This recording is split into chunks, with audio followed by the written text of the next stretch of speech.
It sounds like I had a beautiful love story with Kathy, from my initial crush to our eventual engagement. We both worked hard during that year to save money for our master's degrees and our respective career paths. Our families were supportive, and everything seemed to be falling into place. Our wedding day was a joyous occasion, filled with love and promises for the future. After getting married, Kathy and I continued our education and careers while navigating the challenges of life together. We supported each other through the ups and downs, and for a while, it felt like we were building a life together that we had always dreamed of. Kathy's determination and passion continued to inspire me, and I was grateful for the love we shared. But as life often does, it threw unexpected challenges at us. Kathy and I faced a difficult time when I discovered that she had cheated on me, which shattered my world. It was a painful and shocking revelation, and it left me in a state of sadness and confusion. This situation drastically changed my outlook on life. I went from being a lively and optimistic person to feeling lost and hurt. I couldn't help but sulk about what had happened to me and wonder how something so heartbreaking could occur in a relationship that had once felt so strong. The pain of being cheated on by someone I loved deeply, my girlfriend turned wife, was a heavy burden to bear. I began to question many things and reflect on the path my life had taken. The optimism and happiness that used to define me were replaced by a profound sense of betrayal and sadness. I hope to find a way to heal and move forward, but it's undoubtedly a challenging journey. The love I had for Kathy, her dreams and determination, and the beautiful memories we shared will always hold a special place in my heart, but coming to terms with the betrayal is a painful process that I must face. Kathy had suggested a small wedding with only a few relatives and friends, but I opposed the idea and insisted on a big, grand celebration of our marriage. She was concerned about the expenses and didn't want to drain her savings or burden her mom, but I promised her that I would take care of everything, and I was determined to keep that promise. So, I used the money I had saved for my master's program to arrange the best of everything for our wedding, and Kathy was happy that I was going to such lengths to make her happy. At the age of 30 and 26, Kathy and I got married with high hopes for our future and careers. However, things didn't go as smoothly as I had envisioned after the wedding. I had wanted to go on a honeymoon, but Kathy's university classes were about to begin soon, and she wasn't willing to miss them. On the other hand, I hadn't enrolled in the master's program as planned due to a substantial dip in my savings account caused by the extravagant wedding expenses. Despite this setback, I didn't regret my decision and chose to continue working while planning to enroll in a master's program at a later time. Kathy was supportive of my decision, and our future plans started to take shape. Kathy was enthusiastic about pursuing her PhD in anthropology and couldn't contain her excitement. She was like a child eager to return to school after a summer break, and she would talk endlessly about her professors, classes, peers, and her research. I enjoyed our conversations, even if they sometimes became too technical for me to fully grasp. I never interrupted her because her passion was contagious, and I wanted to be a supportive husband. However, a few months later, things between us began to change. Kathy spent more and more time at the university. She would sit in the library, reading books, and sifting through research papers for her thesis. When she returned at night, she was utterly exhausted, and all she wanted was a peaceful night of rest. I didn't mind this at all, but soon, she started coming home even later and would fall asleep immediately upon hitting the pillow. Feeling the strain of our limited time together, I decided to talk to her one Sunday. I asked her to come home early so that we could have a conversation or go out together. However, instead of having a calm discussion, I ended up lashing out at her, expressing my frustration at feeling neglected and alone. She was hurt by my words, and our heated argument revealed how we had both been bottling up our feelings. She accused me of not supporting her in her academic pursuits, and I accused her of neglecting her responsibilities as a wife. This argument left us both deeply wounded, and we didn't speak to each other for several days.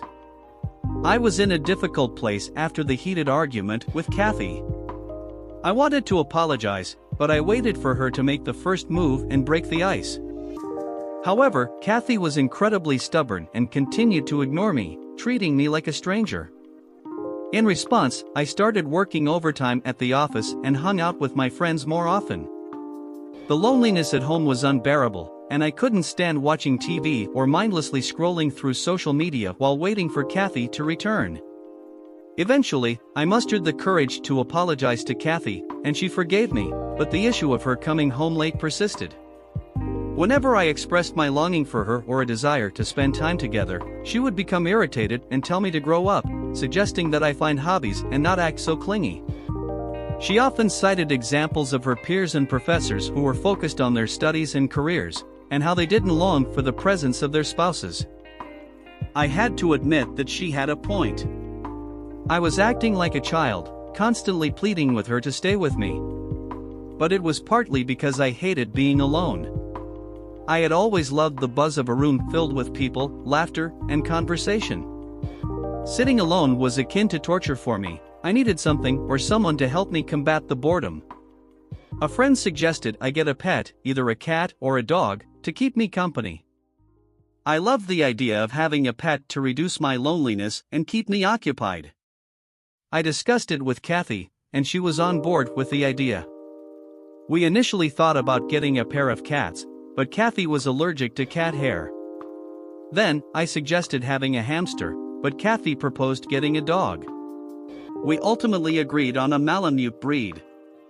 I was quite anxious about this because I had never had a pet dog before, let alone this breed. I knew very little about them except that they resembled wolves. With the help of a friend, I bought the dog and brought it home. The Malamute was massive and strong, and I named him Romeo because of his wolf-like appearance.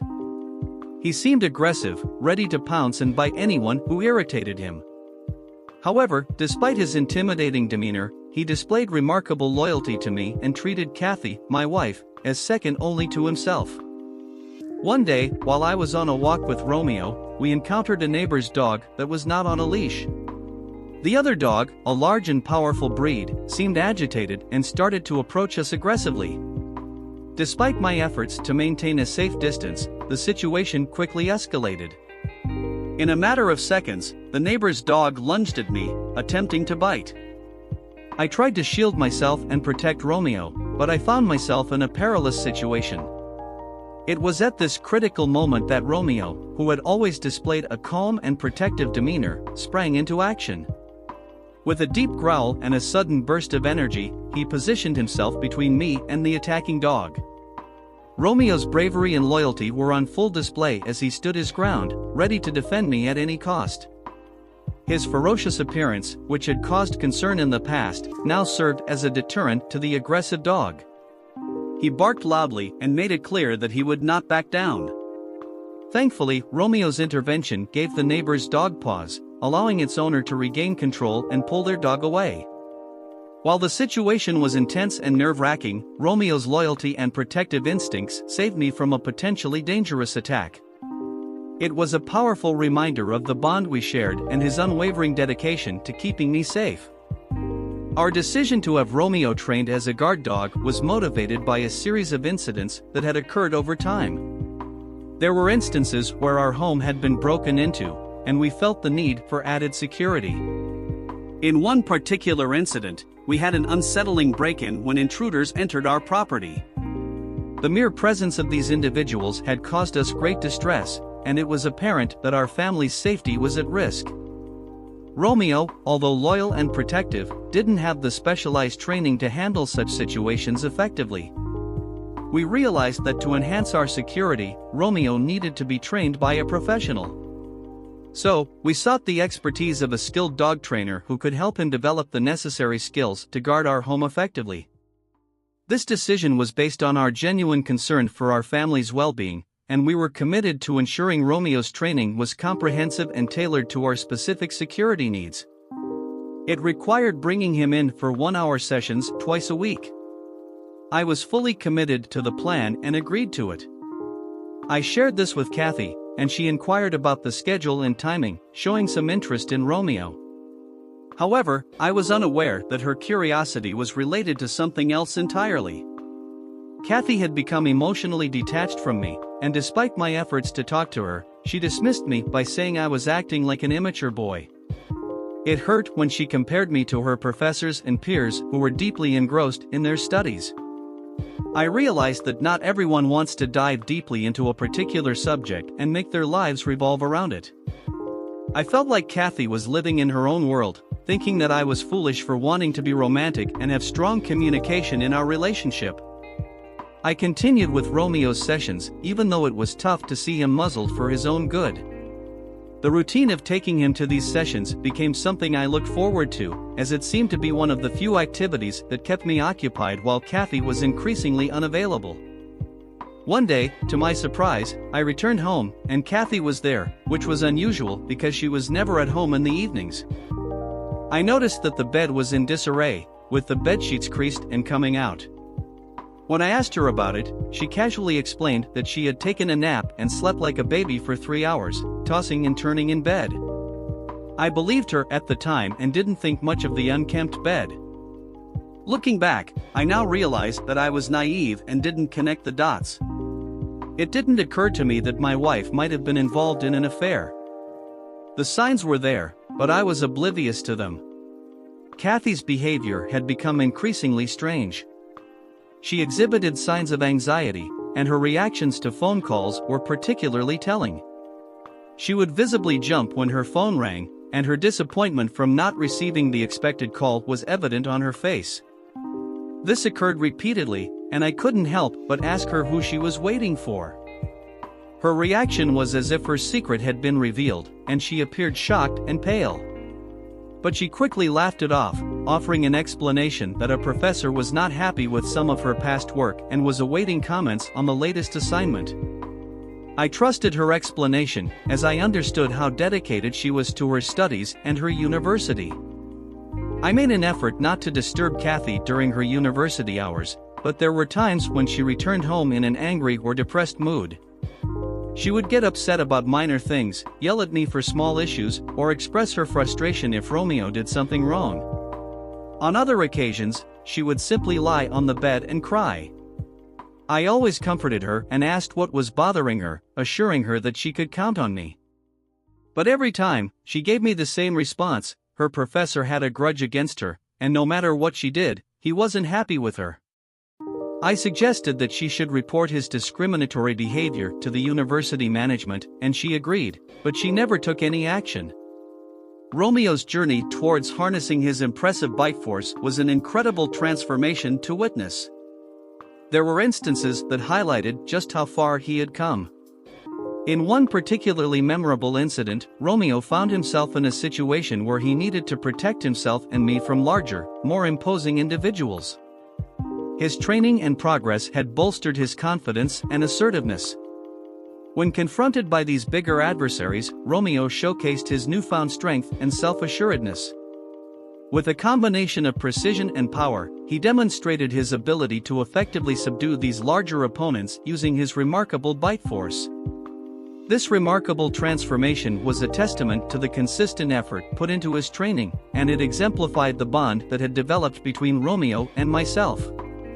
I continued attending all of Romeo's sessions, no matter how tired I was, even though it took 4 to 5 hours of my time, including the drive and waiting. However, one Wednesday, I took Romeo to the training center only to find out that his session had been rescheduled.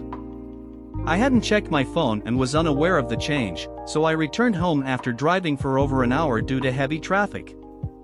Upon returning home, Romeo began to exhibit signs of unease, as if he sensed something unusual in the house.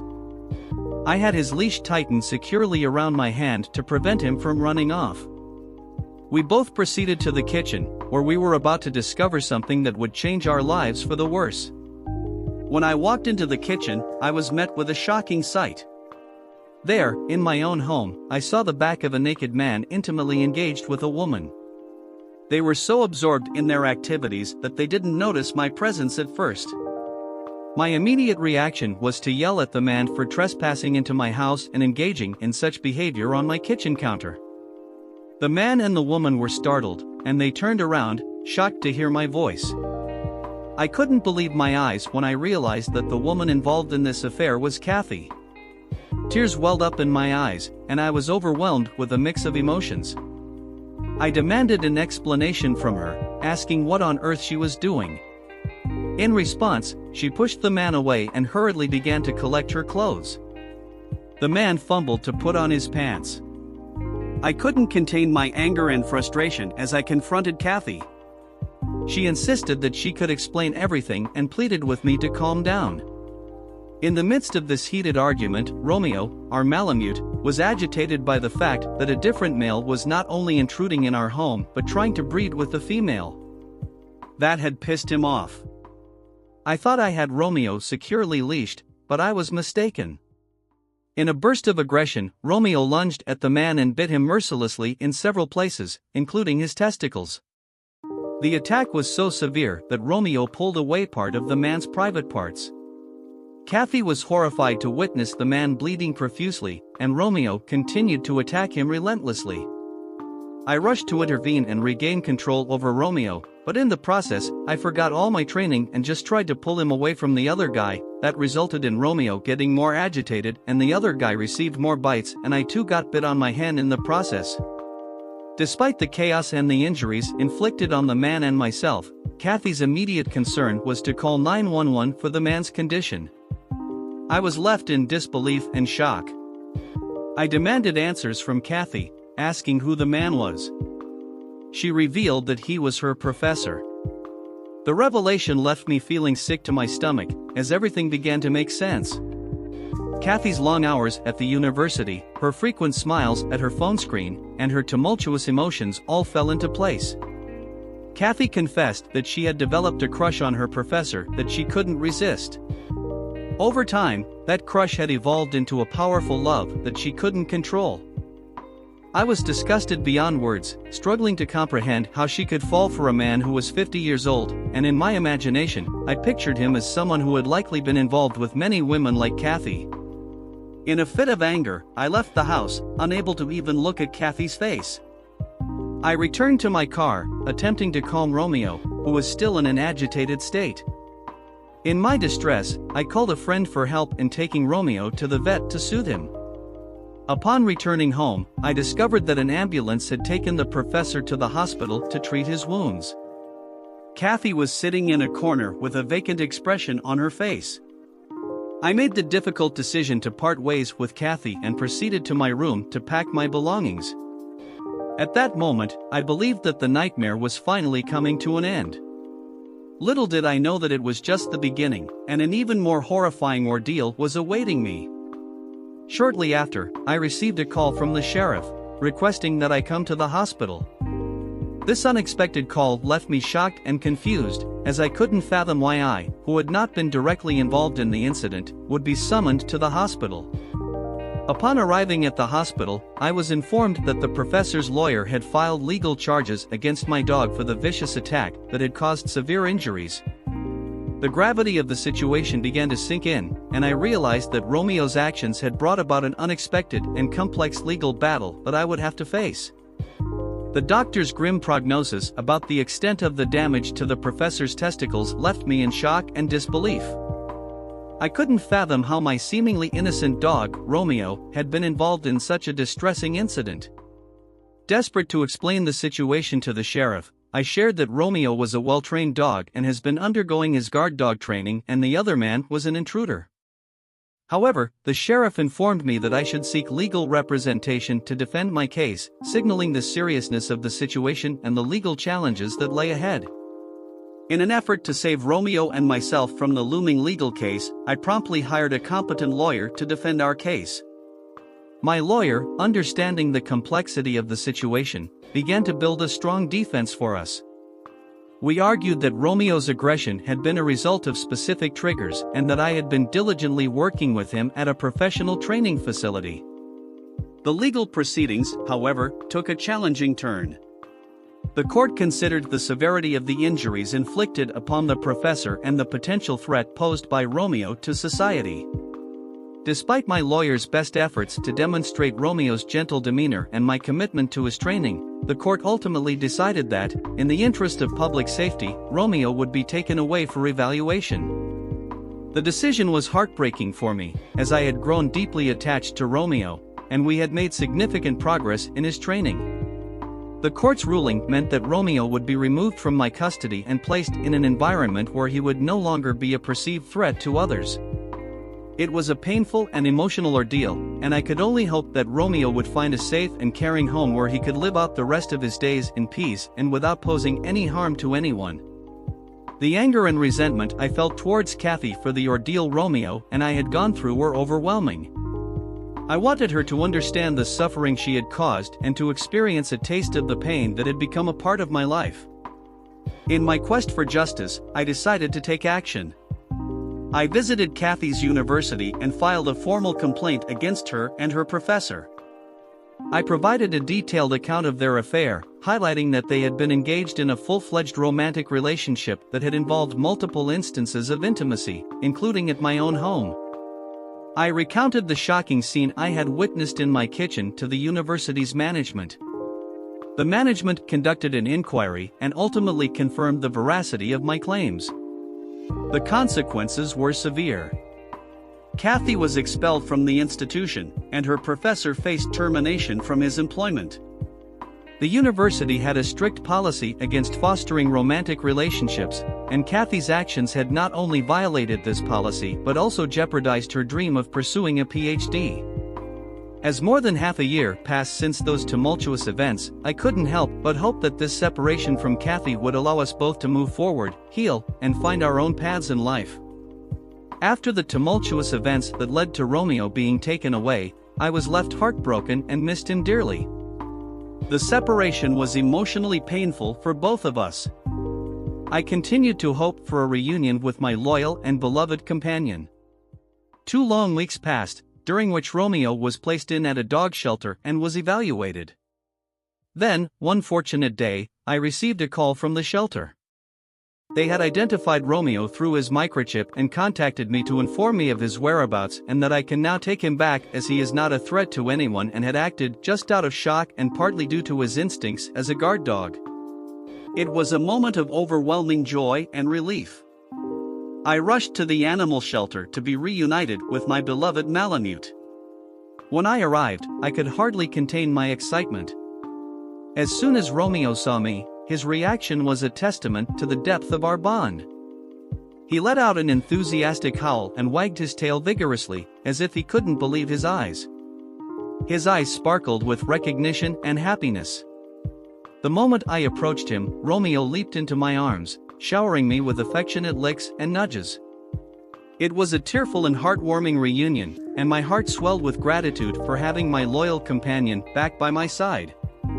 Romeo's exuberance and the sheer joy in his eyes were a clear indication that he had missed me as much as I had missed him. Our reunion marked a new beginning, and we were both determined to make the most of the second chance we had been given to share our lives together. The bond between us had grown even stronger during our time apart, and it was a moment of pure happiness and relief to have him back in my life.